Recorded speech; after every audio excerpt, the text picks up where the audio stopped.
So here we have the Volkswagen Tiguan automatic on a 17 plate. I'm going to start off by showing you inside the boot and then we'll hop in and run through some controls from there. As we approach the back of the car, you can see we have reversing sensors, plenty of boot space as well, along with that 60/40 split folding rear seat should you wish to increase this space even further. Okay, now that we're inside the car, we're going to start with the dials. On the left hand side we have the rev counter, and on the right hand side the speedometer. We have a digital readout for the speedometer in the center there, as you can see, although you can change that information for various different bits of driving data. And there are other menus available, so assist systems, navigation, your views, audio, telephone, vehicle status, and then back to where we started again a moment ago. The total miles for the car are in that section as well, and they are 35,679. If we back out to the steering wheel, on the left hand side we have cruise control, and on the right hand side the stereo controls and the buttons I was using a moment ago for the screen. Just behind the steering wheel we have this paddle.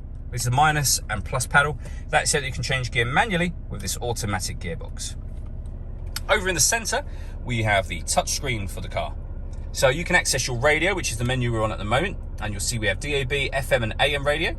You can listen to your own music, and there's plenty of ways in which you can do that, as you can see. And they include Bluetooth audio, so you can stream your music wirelessly, as well as making and receiving phone calls.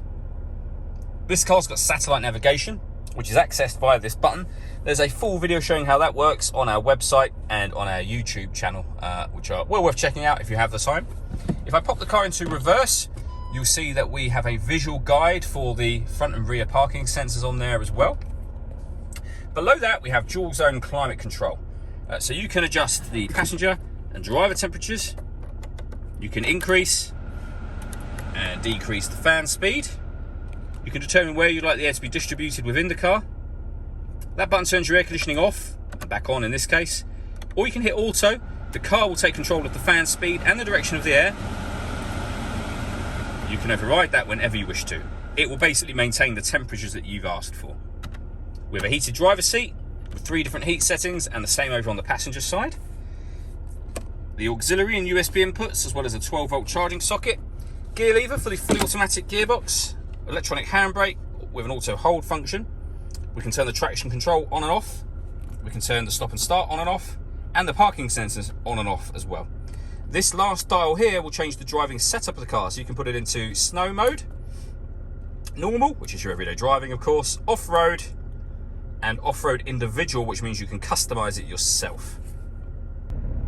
The last thing I want to talk about is the panoramic glass roof on this car. We have a sunblind that opens up with these buttons just up here, and if you like, you can just leave it at that, and obviously, as you can see, that lets in a huge amount of extra light to the car. Or this front section will actually open as a proper sunroof as well. All that leaves me to say is thank you for taking the time to watch this video. If you'd like to come and see the car in person and have a test drive, please feel free to call any of our MJA sites. We'd love to hear from you soon.